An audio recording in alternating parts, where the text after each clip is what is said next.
श्री गणेशाय नमः। अथ श्री शनि वज्रपंजर कवचम्। ब्रह्मा उवाच शृणुध्वमृषयः सर्वे शनिपीडाहरं महत् कवचं शनिराजस्य सौरेरिदमनुत्तमं कवचं देवतावासं वज्रपंजरसंज्ञकम् शनैश्चरप्रीतिकरं सर्वसौभाग्यदायकम्। ॐ श्रीशनैश्चरः पातु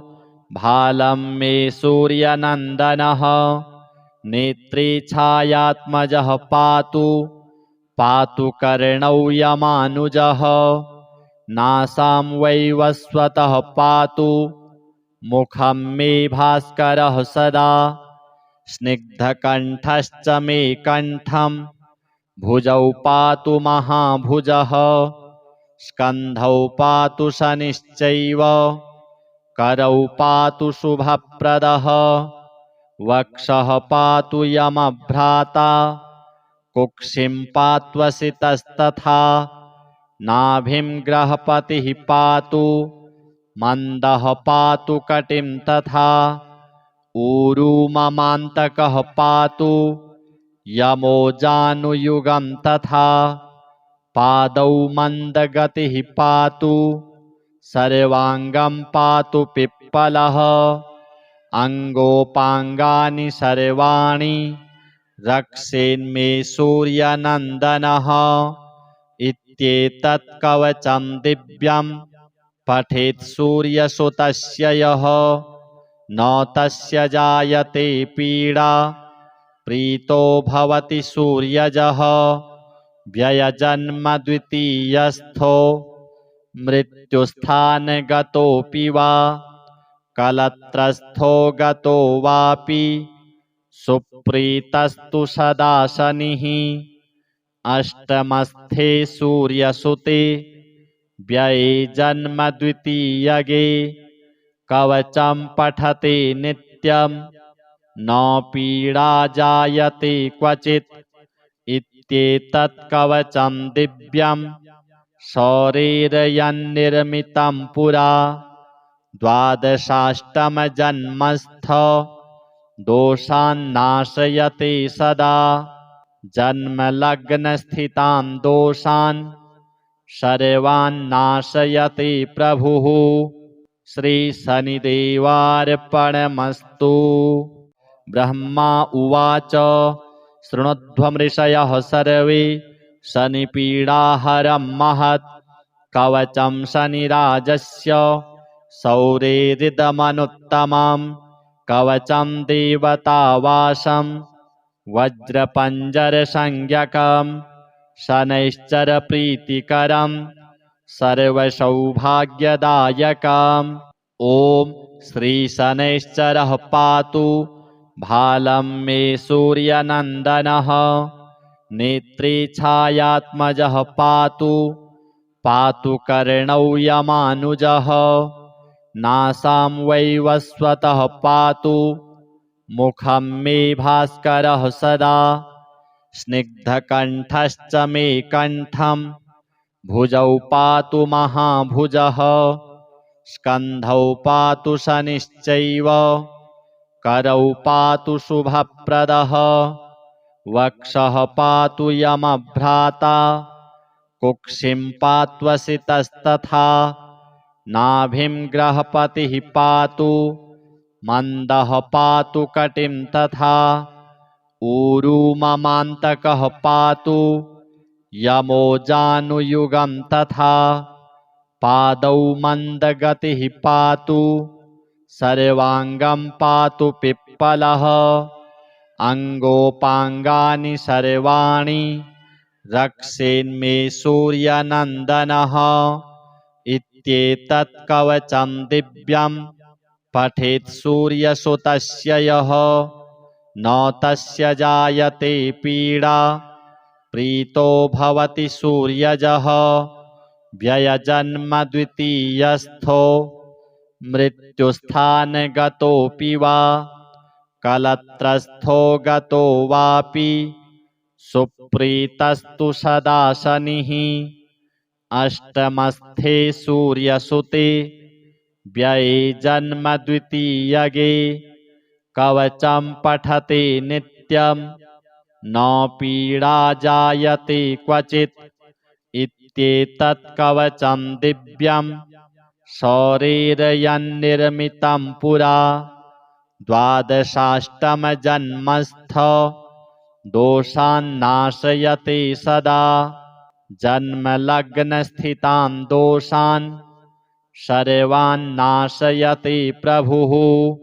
श्रीशनिदेवार्पणमस्तु। ब्रह्मा उवाच शृणुध्वमृषयः सर्वे शनिपीडाहरं महत् कवचं शनिराजस्य शौरेरिदमनुत्तमं कवचं देवतावासं वज्रपञ्जरसंज्ञकं शनैश्चरप्रीतिकरं सर्वसौभाग्यदायकम् ॐ श्रीशनैश्चरः पातु भालं मे सूर्यनन्दनः नेत्रे छायात्मजः पातु पातु कर्णौ यमानुजः नासां वैवस्वतः पातु मुखं मे भास्करः सदा स्निग्धकण्ठश्च मे कण्ठं भुजौ पातु महाभुजः स्कन्धौ पातु शनिश्चैव करौ पातु शुभप्रदः वक्षः पातु यमभ्राता कुक्षिं पात्वसितस्तथा नाभिं ग्रहपतिः पातु मन्दः पातु कटिं तथा ऊरू ममान्तकः पातु यमो जानुयुगं तथा पादौ मन्दगतिः पातु सर्वाङ्गं पातु पिप्पलः अङ्गोपाङ्गानि सर्वाणि रक्षेन्मे सूर्यनन्दनः इत्येतत् कवचं दिव्यं पठेत् सूर्यसुतस्य यः न तस्य जायते पीडा प्रीतो भवति सूर्यजः व्ययजन्म द्वितीयस्थो मृत्युस्थानगतोऽपि वा कलत्रस्थो गतो वापि सुप्रीतस्तु सदा शनिः अष्टमस्थे सूर्यसुते व्यये जन्म द्वितीयगे कवचं पठते नित्यं न पीडा जायते क्वचित् इत्येतत् कवचं दिव्यं शौरेर्यन्निर्मितं पुरा द्वादशाष्टमजन्मस्थ दोषान्नाशयते सदा जन्मलग्नस्थितान् दोषान् सर्वान्नाशयते प्रभुः श्रीशनिदेवार्पणमस्तु। ब्रह्मा उवाच शृणुध्वमृषयः सर्वे शनिपीडाहरं महत् कवचं शनिराजस्य शौरेरिदमनुत्तमं कवचं देवतावासं वज्रपञ्जरसंज्ञकं शनैश्चरप्रीतिकरं सर्वसौभाग्यदायकम् ॐ श्रीशनैश्चरः पातु भालं मे सूर्यनन्दनः नेत्रे छायात्मजः पातु पातु कर्णौ यमानुजः नासां वैवस्वतः पातु मुखं मे भास्करः सदा स्निग्धकण्ठश्च मे कण्ठं भुजौ पातु महाभुजः स्कन्धौ पातु शनिश्चैव करौ पातु शुभप्रदः वक्षः पातु यमभ्राता कुक्षिं पात्वसितस्तथा नाभिं ग्रहपतिः पातु मन्दः पातु कटिं तथा ऊरू ममान्तकः पातु यमो जानुयुगं तथा पादौ मन्दगतिः पातु सर्वाङ्गं पातु पिप्पलः अङ्गोपाङ्गानि सर्वाणि रक्षेन्मे सूर्यनन्दनः इत्येतत् कवचं दिव्यं पठेत् सूर्यसुतस्य यः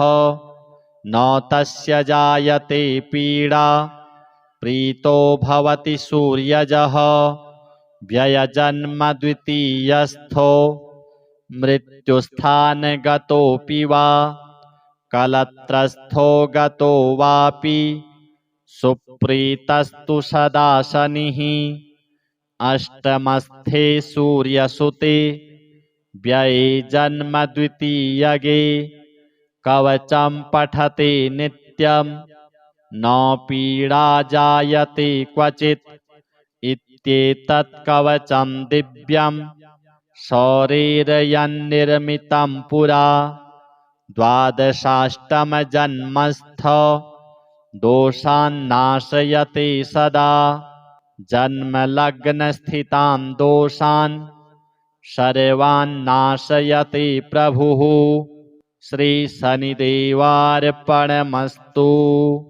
ब्रह्मा उवाच शृणुध्वमृषयः सर्वे शनिपीडाहरं महत् कवचं शनिराजस्य शौरेरिदमनुत्तमं कवचं देवतावासं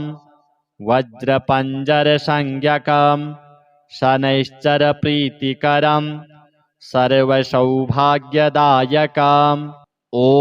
श्रीशनैश्चरः पातु भालं मे सूर्यनन्दनः नेत्रे छायात्मजः पातु पातु कर्णौ यमानुजः नासां वैवस्वतः पातु मुखं मे भास्करः सदा स्निग्धकण्ठश्च मे कण्ठं भुजौ पातु महाभुजः स्कन्धौ पातु शनिश्चैव करौ पातु शुभप्रदः वक्षः पातु यमभ्राता कुक्षिं पात्वसितस्तथा नाभिं ग्रहपतिः पातु मन्दः पातु कटिं तथा ऊरू ममान्तकः पातु यमो जानुयुगं तथा पादौ मन्दगतिः पातु सर्वाङ्गं पातु पिप्पलः अङ्गोपाङ्गानि सर्वाणि रक्षेन्मे सूर्यनन्दनः इत्येतत् कवचं दिव्यं पठेत् सूर्यसुतस्य यः न तस्य जायते पीडा प्रीतो भवति सूर्यजः व्ययजन्म द्वितीयस्थो मृत्युस्थानगतोऽपि वा कलत्रस्थो गतो वापि सुप्रीतस्तु सदा शनिः अष्टमस्थे सूर्यसुते व्यये जन्म द्वितीयगे कवचं पठते नित्यं न पीडा जायते क्वचित् इत्येतत् कवचं दिव्यं शौरेर्यन्निर्मितं पुरा द्वादशाष्टमजन्मस्थ दोषान्नाशयते सदा जन्मलग्नस्थितां दोषान् सर्वान्नाशयते प्रभुः श्रीशनिदेवार्पणमस्तु। ब्रह्मा उवाच शृणुध्वमृषयः सर्वे शनिपीडाहरं महत् कवचं शनिराजस्य शौरेरिदमनुत्तमं कवचं देवतावासं वज्रपञ्जरसंज्ञकं शनैश्चरप्रीतिकरं सर्वसौभाग्यदायकम् ॐ श्रीशनैश्चरः पातु भालं मे सूर्यनन्दनः नेत्रे छायात्मजः पातु पातु कर्णौ यमानुजः नासां वैवस्वतः पातु मुखं मे भास्करः सदा स्निग्धकण्ठश्च मे कण्ठं भुजौ पातु महाभुजः स्कन्धौ पातु शनिश्चैव करौ पातु शुभप्रदः वक्षः पातु यमभ्राता कुक्षिं पात्वसितस्तथा नाभिं ग्रहपतिः पातु मन्दः पातु कटिं तथा ऊरू ममान्तकः पातु यमो जानुयुगं तथा पादौ मन्दगतिः पातु सर्वाङ्गं पातु पिप्पलः अङ्गोपाङ्गानि सर्वाणि रक्षेन्मे सूर्यनन्दनः इत्येतत् कवचं दिव्यं पठेत् सूर्यसुतस्य यः न तस्य जायते पीडा प्रीतो भवति सूर्यजः व्ययजन्म द्वितीयस्थो मृत्युस्थानगतोऽपि वा कलत्रस्थो गतो वापि सुप्रीतस्तु सदा शनिः अष्टमस्थे सूर्यसुते व्यये जन्म द्वितीयगे कवचं पठते नित्यं न पीडा जायते क्वचित् इत्येतत् कवचं दिव्यं शौरेर्यन्निर्मितं पुरा द्वादशाष्टमजन्मस्थ दोषान्नाशयते सदा जन्मलग्नस्थितां दोषान् सर्वान्नाशयते प्रभुः श्रीशनिदेवार्पणमस्तु। ब्रह्मा उवाच शृणुध्वमृषयः सर्वे शनिपीडाहरं महत् कवचं शनिराजस्य शौरेरिदमनुत्तमं कवचं देवतावासं वज्रपञ्जरसंज्ञकं शनैश्चरप्रीतिकरं सर्वसौभाग्यदायकम् ॐ श्रीशनैश्चरः पातु भालं मे सूर्यनन्दनः नेत्रे छायात्मजः पातु पातु कर्णौ यमानुजः नासां वैवस्वतः पातु मुखं मे भास्करः सदा स्निग्धकण्ठश्च मे कण्ठं भुजौ पातु महाभुजः स्कन्धौ पातु शनिश्चैव करौ पातु शुभप्रदः वक्षः पातु यमभ्राता कुक्षिं पात्वसितस्तथा नाभिं ग्रहपतिः पातु मन्दः पातु कटिं तथा ऊरू ममान्तकः पातु यमो जानुयुगं तथा पादौ मन्दगतिः पातु सर्वाङ्गं पातु पिप्पलः अङ्गोपाङ्गानि सर्वाणि रक्षेन्मे सूर्यनन्दनः इत्येतत् कवचं दिव्यं पठेत् सूर्यसुतस्य यः न तस्य जायते पीडा प्रीतो भवति सूर्यजः व्ययजन्म द्वितीयस्थो मृत्युस्थानगतोऽपि वा कलत्रस्थो गतो वापि सुप्रीतस्तु सदा शनिः अष्टमस्थे सूर्यसुते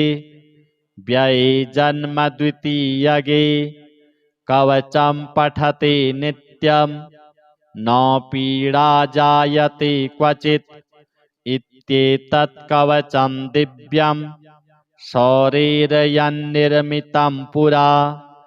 द्वादशाष्टमजन्मस्थ दोषान्नाशयते सदा जन्मलग्नस्थितां दोषान् सर्वान्नाशयते प्रभुः श्रीशनिदेवार्पणमस्तु। ब्रह्मा उवाच शृणुध्वमृषयः सर्वे शनिपीडाहरं महत्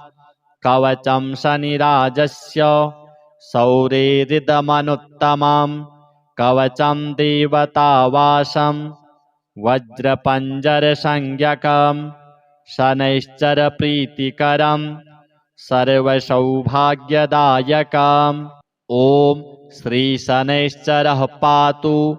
भालं मे सूर्यनन्दनः नेत्रे छायात्मजः पातु पातु कर्णौ यमानुजः नासां वैवस्वतः पातु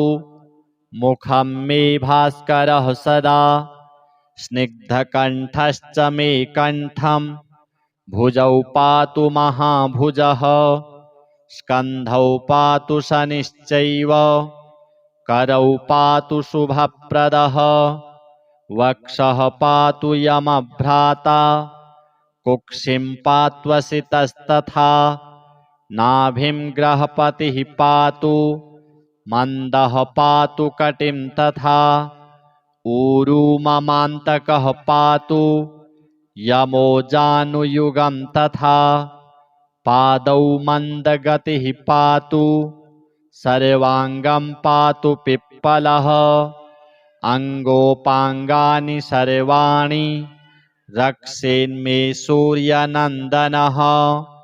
इत्येतत् कवचं दिव्यं पठेत् सूर्यसुतस्य यः न तस्य जायते पीडा प्रीतो भवति सूर्यजः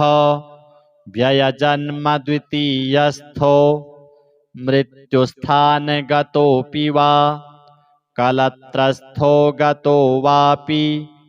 सुप्रीतस्तु सदा शनिः अष्टमस्थे सूर्यसुते व्यये जन्म द्वितीयगे कवचं पठते नित्यं न पीडा जायते क्वचित् इत्येतत् कवचं दिव्यं शौरेर्यन्निर्मितं पुरा द्वादशाष्टमजन्मस्थ दोषान्नाशयते सदा जन्मलग्नस्थितां दोषान् सर्वान्नाशयते प्रभुः श्रीशनिदेवार्पणमस्तु। ब्रह्मा उवाच शृणुध्वमृषयः सर्वे शनिपीडाहरं महत् कवचं शनिराजस्य शौरेरिदमनुत्तमं कवचं देवतावासं वज्रपञ्जरसंज्ञकं शनैश्चरप्रीतिकरं सर्वसौभाग्यदायकम् ॐ श्रीशनैश्चरः पातु भालं मे सूर्यनन्दनः नेत्रे छायात्मजः पातु पातु कर्णौ यमानुजः नासां वैवस्वतः पातु मुखं मे भास्करः सदा स्निग्धकण्ठश्च मे कण्ठं भुजौ पातु महाभुजः स्कन्धौ पातु शनिश्चैव करौ पातु शुभप्रदः वक्षः पातु यमभ्राता कुक्षिं पात्वसितस्तथा नाभिं ग्रहपतिः पातु मन्दः पातु कटिं तथा ऊरू ममान्तकः पातु यमो जानुयुगं तथा पादौ मन्दगतिः पातु सर्वाङ्गं पातु पिप्पलः अङ्गोपाङ्गानि सर्वाणि रक्षेन्मे सूर्यनन्दनः इत्येतत् कवचं दिव्यं पठेत् सूर्यसुतस्य यः न तस्य जायते पीडा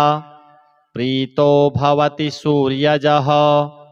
व्ययजन्म द्वितीयस्थो मृत्युस्थानगतोऽपि वा कलत्रस्थो गतो वापि सुप्रीतस्तु सदा शनिः अष्टमस्थे सूर्यसुते व्यये जन्म द्वितीयगे कवचं पठते नित्यं न पीडा जायते क्वचित् इत्येतत् कवचं दिव्यं शौरेर्यन्निर्मितं पुरा द्वादशाष्टमजन्मस्थ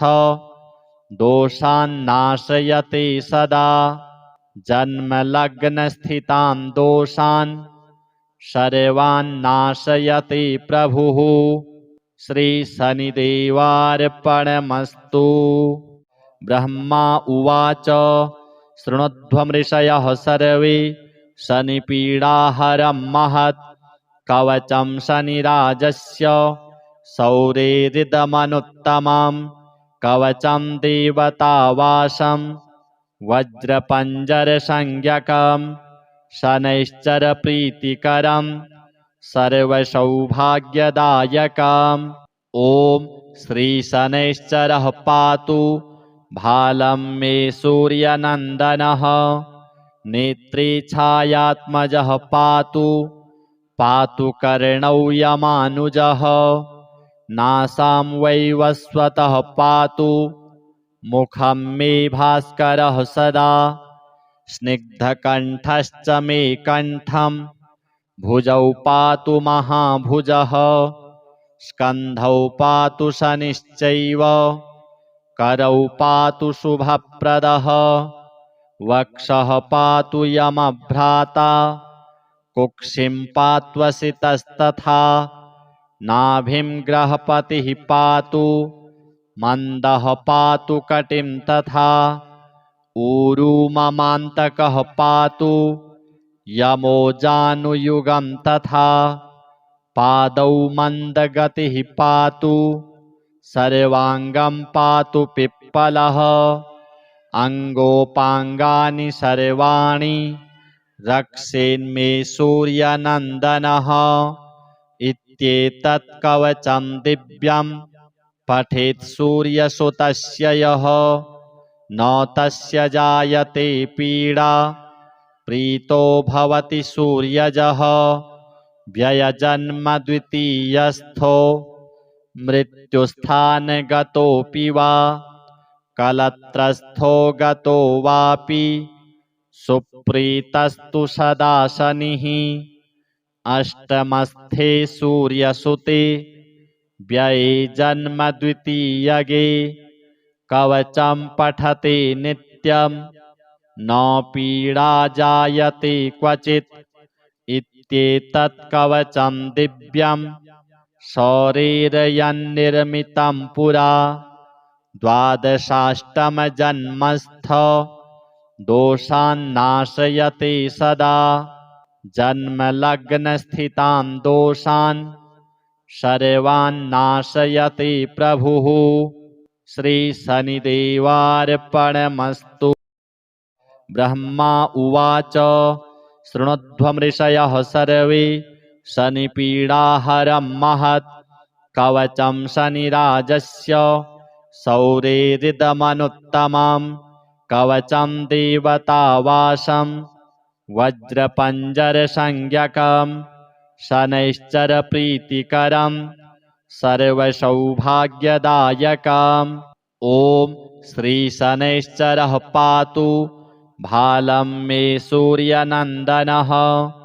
नेत्रे छायात्मजः पातु पातु कर्णौ यमानुजः नासां वैवस्वतः पातु मुखं मे भास्करः सदा स्निग्धकण्ठश्च मे कण्ठं भुजौ पातु महाभुजः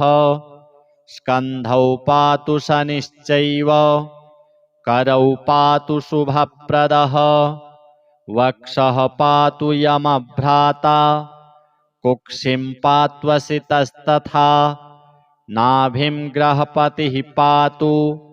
मन्दः पातु कटिं तथा ऊरू ममान्तकः पातु यमो जानुयुगं तथा पादौ मन्दगतिः पातु सर्वाङ्गं पातु पिप्पलः अङ्गोपाङ्गानि सर्वाणि रक्षेन्मे सूर्यनन्दनः इत्येतत् कवचं दिव्यं पठेत् सूर्यसुतस्य यः न तस्य जायते पीडा प्रीतो भवति सूर्यजः व्ययजन्म द्वितीयस्थो मृत्युस्थानगतोऽपि वा कलत्रस्थो गतो वापि सुप्रीतस्तु सदा शनिः अष्टमस्थे सूर्यसुते व्यये जन्म द्वितीयगे कवचं पठते नित्यं न पीडा जायते क्वचित् इत्येतत् कवचं दिव्यं शौरेर्यन्निर्मितं पुरा द्वादशाष्टमजन्मस्थ दोषान्नाशयते सदा जन्मलग्नस्थितान् दोषान् सर्वान्नाशयते प्रभुः श्रीशनिदेवार्पणमस्तु। ब्रह्मा उवाच शृणुध्वमृषयः सर्वे शनिपीडाहरं महत् कवचं शनिराजस्य सौरेरिदमनुत्तमं कवचं देवतावासं वज्रपञ्जरसंज्ञकं शनैश्चरप्रीतिकरं सर्वसौभाग्यदायकम् ॐ श्रीशनैश्चरः पातु भालं मे सूर्यनन्दनः नेत्रे छायात्मजः पातु पातु कर्णौ यमानुजः नासां वैवस्वतः पातु मुखं मे भास्करः सदा स्निग्धकण्ठश्च मे कण्ठं भुजौ पातु महाभुजः स्कन्धौ पातु शनिश्चैव करौ पातु शुभप्रदः वक्षः पातु यमभ्राता कुक्षिं पात्वसितस्तथा नाभिं ग्रहपतिः पातु मन्दः पातु कटिं तथा ऊरू ममान्तकः पातु यमो जानुयुगं तथा पादौ मन्दगतिः पातु सर्वाङ्गं पातु पिप्पलः अङ्गोपाङ्गानि सर्वाणि रक्षेन्मे सूर्यनन्दनः इत्येतत् कवचं दिव्यं पठेत् सूर्यसुतस्य यः न तस्य जायते पीडा प्रीतो भवति सूर्यजः व्ययजन्म द्वितीयस्थो मृत्युस्थानगतोऽपि वा कलत्रस्थो गतो वापि सुप्रीतस्तु सदा शनिः अष्टमस्थे सूर्यसुते व्यये जन्म द्वितीयगे कवचं पठते नित्यं न पीडा जायते क्वचित् इत्येतत् कवचं दिव्यं शौरेर्यन्निर्मितं पुरा द्वादशाष्टमजन्मस्थ दोषान्नाशयते सदा जन्मलग्नस्थितान् दोषान् सर्वान्नाशयते प्रभुः श्रीशनिदेवार्पणमस्तु। ब्रह्मा उवाच शृणुध्वमृषयः सर्वे शनिपीडाहरं महत् कवचं शनिराजस्य सौरेरिदमनुत्तमं कवचं देवतावासं वज्रपञ्जरसंज्ञकं शनैश्चरप्रीतिकरं सर्वसौभाग्यदायकम् ॐ श्रीशनैश्चरः पातु भालं मे सूर्यनन्दनः नेत्रे छायात्मजः पातु पातु कर्णौ यमानुजः नासां वैवस्वतः पातु मुखं मे भास्करः सदा स्निग्धकण्ठश्च मे कण्ठं भुजौ पातु महाभुजः स्कन्धौ पातु शनिश्चैव करौ पातु शुभप्रदः वक्षः पातु यमभ्राता कुक्षिं पात्वसितस्तथा नाभिं ग्रहपतिः पातु मन्दः पातु कटिं तथा ऊरू ममान्तकः पातु यमो जानुयुगं तथा पादौ मन्दगतिः पातु सर्वाङ्गं पातु पिप्पलः अङ्गोपाङ्गानि सर्वाणि रक्षेन्मे सूर्यनन्दनः इत्येतत् कवचं दिव्यं पठेत् सूर्यसुतस्य यः न तस्य जायते पीडा प्रीतो भवति सूर्यजः व्ययजन्म द्वितीयस्थो मृत्युस्थानगतोऽपि वा कलत्रस्थो गतो वापि सुप्रीतस्तु सदा शनिः अष्टमस्थे सूर्यसुते व्यये जन्म द्वितीयगे कवचं पठते नित्यं न पीडा जायते क्वचित् इत्येतत् कवचं दिव्यं शौरेर्यन्निर्मितं पुरा द्वादशाष्टमजन्मस्थ दोषान्नाशयते सदा जन्मलग्नस्थितां दोषान् सर्वान्नाशयते प्रभुः श्रीशनिदेवार्पणमस्तु। ब्रह्मा उवाच शृणुध्वमृषयः सर्वे शनिपीडाहरं महत् कवचं शनिराजस्य शौरेरिदमनुत्तमं कवचं देवतावासं वज्रपञ्जरसंज्ञकं शनैश्चरप्रीतिकरं सर्वसौभाग्यदायकम् ॐ श्रीशनैश्चरः पातु भालं मे सूर्यनन्दनः नेत्रे छायात्मजः पातु पातु कर्णौ यमानुजः नासां वैवस्वतः पातु मुखं मे भास्करः सदा स्निग्धकण्ठश्च मे कण्ठं भुजौ पातु महाभुजः स्कन्धौ पातु शनिश्चैव करौ पातु शुभप्रदः वक्षः पातु यमभ्राता कुक्षिं पात्वसितस्तथा नाभिं ग्रहपतिः पातु मन्दः पातु कटिं तथा ऊरू ममान्तकः पातु यमो जानुयुगं तथा पादौ मन्दगतिः पातु सर्वाङ्गं पातु पिप्पलः अङ्गोपाङ्गानि सर्वाणि रक्षेन्मे सूर्यनन्दनः इत्येतत् कवचं दिव्यं पठेत् सूर्यसुतस्य यः न तस्य जायते पीडा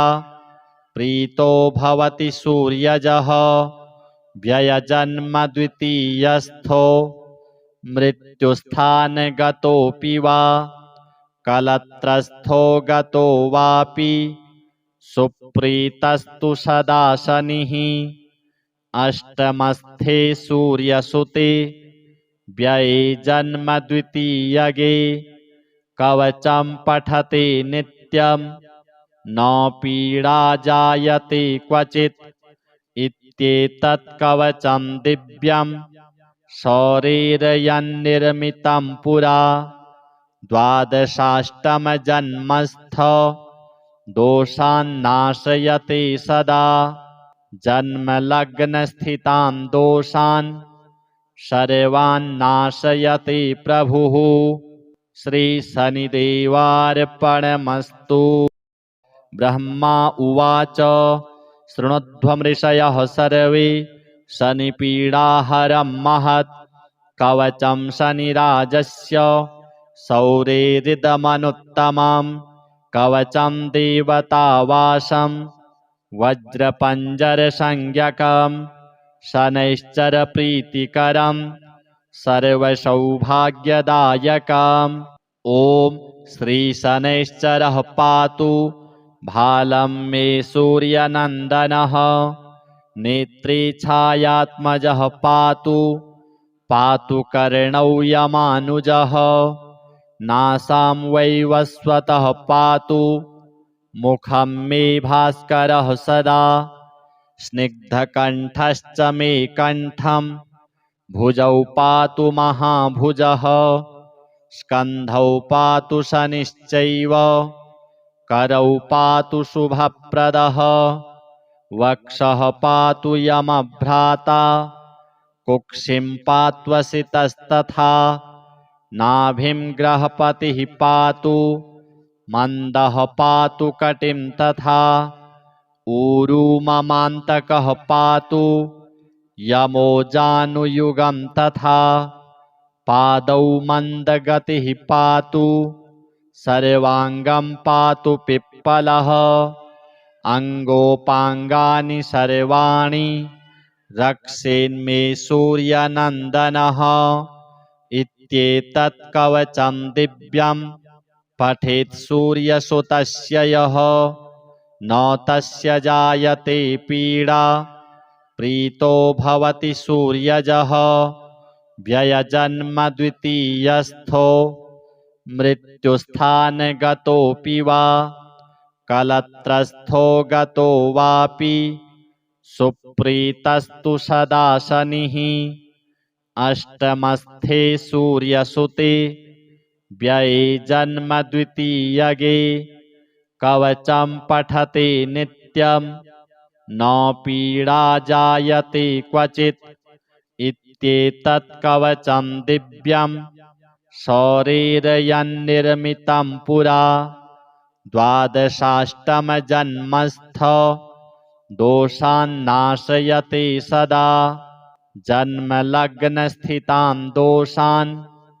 सर्वान्नाशयते प्रभुः श्रीशनिदेवार्पणमस्तु। ब्रह्मा उवाच शृणुध्वमृषयः सर्वे शनिपीडाहरं महत् कवचं शनिराजस्य सौरेरिदमनुत्तमं कवचं देवतावासं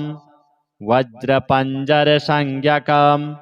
शनैश्चरप्रीतिकरं सर्वसौभाग्यदायकम् ॐ श्रीशनैश्चरः पातु भालं मे सूर्यनन्दनः नेत्रे छायात्मजः पातु पातु कर्णौ यमानुजः नासां वै वस्वतः पातु मुखं मे भास्करः सदा स्निग्धकण्ठश्च मे कण्ठं भुजौ पातु महाभुजः स्कन्धौ पातु शनिश्चैव करौ पातु शुभप्रदः वक्षः पातु यमभ्राता कुक्षिं पात्वसितस्तथा नाभिं ग्रहपतिः पातु मन्दः पातु कटिं तथा ऊरू ममान्तकः पातु यमो जानुयुगं तथा पादौ मन्दगतिः पातु सर्वाङ्गं पातु पिप्पलः अङ्गोपाङ्गानि सर्वाणि रक्षेन्मे सूर्यनन्दनः इत्येतत् कवचं दिव्यं पठेत् सूर्यसुतस्य यः न तस्य जायते पीडा प्रीतो भवति सूर्यजः व्ययजन्म द्वितीयस्थो मृत्युस्थानगतोऽपि वा कलत्रस्थो गतो वापि सुप्रीतस्तु सदा शनिः अष्टमस्थे सूर्यसुते व्यये जन्म द्वितीयगे कवचं पठते नित्यं न पीडा जायते क्वचित् इत्येतत् कवचं दिव्यं शौरेर्यन्निर्मितं पुरा द्वादशाष्टमजन्मस्थ दोषान्नाशयते सदा जन्मलग्नस्थितां दोषान् सर्वान्नाशयते प्रभुः श्रीशनिदेवार्पणमस्तु। ब्रह्मा उवाच शृणुध्वमृषयः सर्वे शनिपीडाहरं महत् कवचं शनिराजस्य सौरेरिदमनुत्तमं कवचं देवतावासं वज्रपञ्जरसंज्ञकं शनैश्चरप्रीतिकरं सर्वसौभाग्यदायकम् ॐ श्रीशनैश्चरः पातु भालं मे सूर्यनन्दनः नेत्रे छायात्मजः पातु कर्णौ यमानुजः नासां वैवस्वतः पातु मुखं मे भास्करः सदा स्निग्धकण्ठश्च मे कण्ठं भुजौ पातु महाभुजः स्कन्धौ पातु शनिश्चैव करौ पातु शुभप्रदः वक्षः पातु यमभ्राता कुक्षिं पात्वसितस्तथा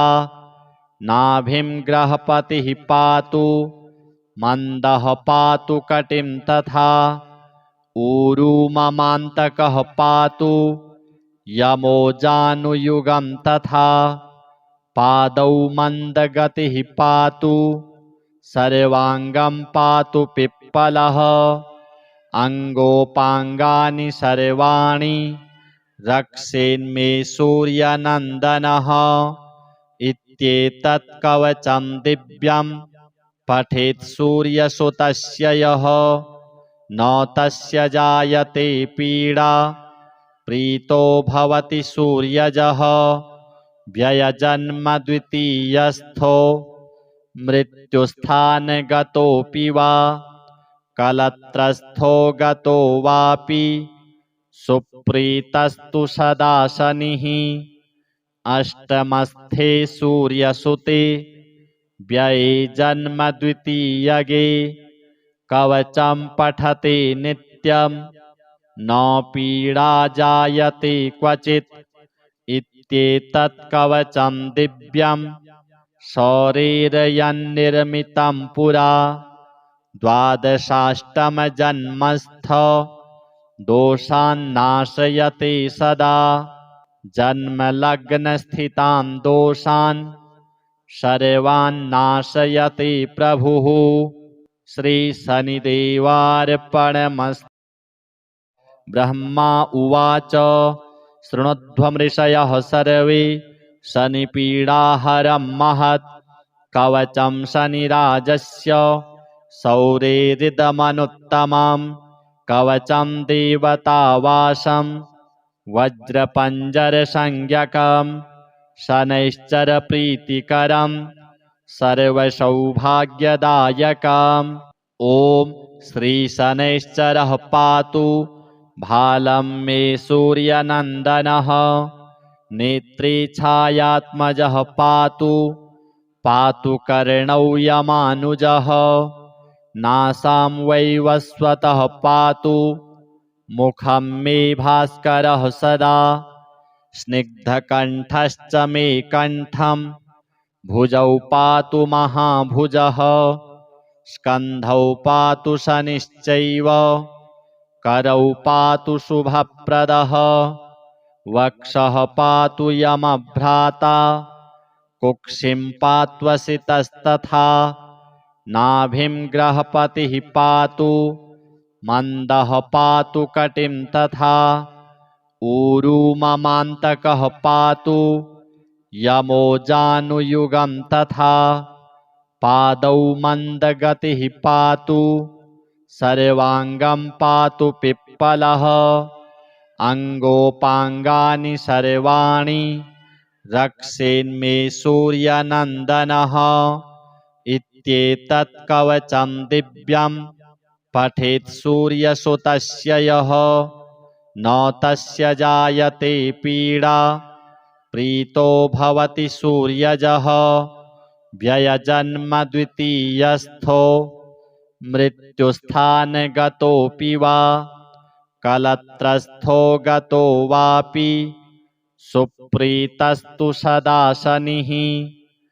अष्टमस्थे सूर्यसुते व्यये जन्म द्वितीयगे कवचं पठति नित्यं न पीडा जायते क्वचित् इत्येतत् कवचं दिव्यं शौरिर्यन्निर्मितं पुरा द्वादशाष्टमजन्मस्थ दोषान्नाशयते सदा जन्मलग्नस्थितां दोषान् सर्वान्नाशयते प्रभुः श्रीशनिदेवार्पणमस्तु। ब्रह्मा उवाच शृणुध्वमृषयः सर्वे शनिपीडाहरं महत् कवचं शनिराजस्य शौरेरिदमनुत्तमं कवचं देवतावासं वज्रपञ्जरसंज्ञकं शनैश्चरप्रीतिकरं सर्वसौभाग्यदायकम् ॐ श्रीशनैश्चरः पातु भालं मे सूर्यनन्दनः नेत्रे छायात्मजः पातु पातु कर्णौ यमानुजः नासां वैवस्वतः पातु मुखं मे भास्करः सदा स्निग्धकण्ठश्च मे कण्ठं भुजौ पातु महाभुजः स्कन्धौ पातु शनिश्चैव करौ पातु शुभप्रदः वक्षः पातु यमभ्राता कुक्षिं पात्वसितस्तथा नाभिं ग्रहपतिः पातु मन्दः पातु कटिं तथा ऊरू ममान्तकः पातु यमो जानुयुगं तथा पादौ मन्दगतिः पातु सर्वाङ्गं पातु पिप्पलः अङ्गोपाङ्गानि सर्वाणि रक्षेन्मे सूर्यनन्दनः इत्येतत् कवचं दिव्यं पठेत् सूर्यसुतस्य यः न तस्य जायते पीडा प्रीतो भवति सूर्यजः व्ययजन्म द्वितीयस्थो मृत्युस्थानगतोऽपि वा कलत्रस्थो गतो वापि सुप्रीतस्तु सदा शनिः अष्टमस्थे सूर्यसुते व्यये जन्म द्वितीयगे कवचं पठते नित्यं न पीडा जायते क्वचित् इत्येतत् कवचं दिव्यं शौरिर्यन्निर्मितं पुरा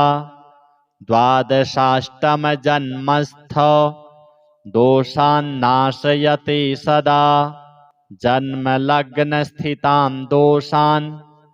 सर्वान्नाशयते प्रभुः श्रीशनिदेवार्पणमस्तु। ब्रह्मा उवाच शृणुध्वमृषयः सर्वे शनिपीडाहरं महत् कवचं शनिराजस्य शौरेरिदमनुत्तमं कवचं देवतावासं वज्रपञ्जरसंज्ञकं शनैश्चरप्रीतिकरं सर्वसौभाग्यदायकम् ॐ श्रीशनैश्चरः पातु भालं मे सूर्यनन्दनः नेत्रे छायात्मजः पातु पातु कर्णौ यमानुजः नासां वैवस्वतः पातु मुखं मे भास्करः सदा स्निग्धकण्ठश्च मे कण्ठं भुजौ पातु महाभुजः स्कन्धौ पातु शनिश्चैव करौ पातु शुभप्रदः वक्षः पातु यमभ्राता कुक्षिं पात्वसितस्तथा नाभिं ग्रहपतिः पातु मन्दः पातु कटिं तथा ऊरू ममान्तकः पातु यमो जानुयुगं तथा पादौ मन्दगतिः पातु सर्वाङ्गं पातु पिप्पलः अङ्गोपाङ्गानि सर्वाणि रक्षेन्मे सूर्यनन्दनः इत्येतत् कवचं दिव्यं पठेत् सूर्यसुतस्य यः न तस्य जायते पीडा प्रीतो भवति सूर्यजः व्ययजन्म द्वितीयस्थो मृत्युस्थानगतोऽपि वा कलत्रस्थो गतो वापि सुप्रीतस्तु सदा शनिः अष्टमस्थे सूर्यसुते व्यये जन्म द्वितीयगे कवचं पठते नित्यं न पीडा जायते क्वचित् इत्येतत् कवचं दिव्यं शौरेर्यन्निर्मितं पुरा द्वादशाष्टमजन्मस्थ दोषान्नाशयते सदा जन्मलग्नस्थितान् दोषान् सर्वान्नाशयते प्रभुः श्रीशनिदेवार्पणमस्तु। ब्रह्मा उवाच शृणुध्वमृषयः सर्वे शनिपीडाहरं महत् कवचं शनिराजस्य सौरेरिदमनुत्तमं कवचं देवतावासं वज्रपञ्जरसंज्ञकं शनैश्चरप्रीतिकरं सर्वसौभाग्यदायकम् ॐ श्रीशनैश्चरः पातु भालं मे सूर्यनन्दनः नेत्रे छायात्मजः पातु पातु कर्णौ यमानुजः नासां वैवस्वतः पातु मुखं मे भास्करः सदा स्निग्धकण्ठश्च मे कण्ठं भुजौ पातु महाभुजः स्कन्धौ पातु शनिश्चैव करौ पातु शुभप्रदः वक्षः पातु यमभ्राता कुक्षिं पात्वसितस्तथा नाभिं ग्रहपतिः पातु मन्दः पातु कटिं तथा ऊरू ममान्तकः पातु यमो जानुयुगं तथा पादौ मन्दगतिः पातु सर्वाङ्गं पातु पिप्पलः अङ्गोपाङ्गानि सर्वाणि रक्षेन्मे सूर्यनन्दनः इत्येतत् कवचं दिव्यं पठेत् सूर्यसुतस्य यः न तस्य जायते पीडा प्रीतो भवति सूर्यजः व्ययजन्म द्वितीयस्थो मृत्युस्थानगतोऽपि वा कलत्रस्थो गतो वापि सुप्रीतस्तु सदा शनिः अष्टमस्थे सूर्यसुते व्यये जन्म द्वितीयगे कवचं पठते नित्यं न पीडा जायते क्वचित् इत्येतत् कवचं दिव्यं शौरेर्यन्निर्मितं पुरा द्वादशाष्टमजन्मस्थ दोषान्नाशयते सदा जन्मलग्नस्थितान् दोषान् सर्वान्नाशयते प्रभुः श्रीशनिदेवार्पणमस्तु।